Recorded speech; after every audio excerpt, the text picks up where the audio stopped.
भोंदू प्रकरणाचे धागेदोरे मंत्रिमंडळापर्यंत, संबंधित मंत्र्यांवर कठोर कारवाईची मागणी. भोंदू अशोक खरात प्रकरणावरून राज्यातील राजकारण पुन्हा तापले आहे. शिवसेना उद्धव बाळासाहेब ठाकरे पक्षाचे नेते विनायक राऊत यांनी या प्रकरणाचे धागेदोरे थेट मंत्रिमंडळापर्यंत पोहोचल्याचा गंभीर आरोप केला आहे. विद्यमान मंत्रिमंडळातील अनेक मंत्री या भोंदूच्या संपर्कात होते, तसेच काही जण त्याचे भक्त आणि दलाल म्हणून काम करत होते असा आरोप त्यांनी केला.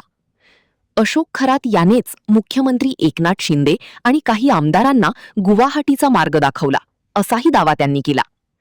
या प्रकरणातील विशेष तपास पथकाच्या चौकशीची व्याप्ती वाढवून समोर आलेल्या आमदार आणि मंत्र्यांवर जादूटोणा प्रतिबंधक कायद्यानुसार कारवाई करावी, संबंधित मंत्र्यांना मंत्रिमंडळातून तातडीने निलंबित करावे, तसेच सहभागी आमदारांची विधिमंडळातून हकालपट्टी करावी अशी मागणी विनायक राऊत यांनी केली आहे. भोंदू अशोक खरातचं प्रकरण हे मार्चमध्ये ज्या वेळेला समोर आलं त्याच वेळेला आम्ही सांगितलं होतं की भोंदू अशोक खरातचं प्रकरण हे साधं सुद्धा नाही आहे. सध्याच्या महाराष्ट्राच्या मंत्रिमंडळातील, देवाभाऊंच्या मंत्रिमंडळातील, एकनाथ शिंदेच्या गटातील अनेक मंत्री ह्या अशोक खरातचे भक्त म्हणून काम करत होते, त्यांचे दलाल म्हणून काम करत होते.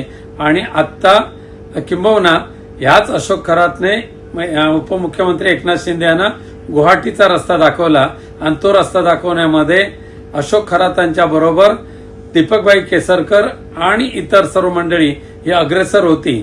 आता रुपालीताई चाकणकरांच्या स्टेटमेंटमुळे हे आता सिद्ध झालेलं आहे की त्या सगळ्यांच्याच कपट कारस्थानातून गुवाहाटीचा मार्ग ज्या ज्या गद्दाराने अवलंबला त्या गद्दारांचा फटका महाराष्ट्राला तर बसलाच, परंतु त्याचबरोबर त्या अशोक खरातच्या काळ्या जादूमध्ये सहभागी होऊन त्यांच्या नादी लागून हा महाराष्ट्र भ्रष्ट करायचं काम ह्या महाराष्ट्रातल्या मंत्रिमंडळातल्या अनेक मंत्र्यांनी केलेलं आहे.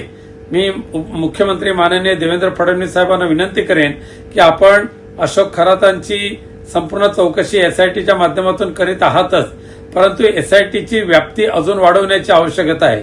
रुपालीताईंच्या स्टेटमेंटमुळे जे आमदारांचं, ज्या मंत्र्यांचं नाव पुढे आलेली आहेत, किंबहुना दीपकभाई केसरकरने सुद्धा 39 आमदारांची नावं सांगितलेली आहेत, त्या सगळ्या आमदारांसहित जे मंत्री ह्या काळ्या जादूमध्ये सहभागी झाले होते त्यांच्यावर तुम्ही अंधश्रद्धा प्रतिबंधक कायद्यान्वये किंवा जादूटोणा प्रतिबंधक कायद्यान्वये कारवाई करा, त्यांना मंत्रिमंडळातून ताबडतोब सस्पेंड करा आणि जे आमदार सुद्धा ह्या काळ्या जादूमध्ये सहभागी होते त्यांच्यावर सुद्धा जादूटोणा प्रतिबंधक कायद्यान्वये पोलीस कारवाई करा आणि त्यांची हकालपट्टी करा, हीच एक विनंती आहे.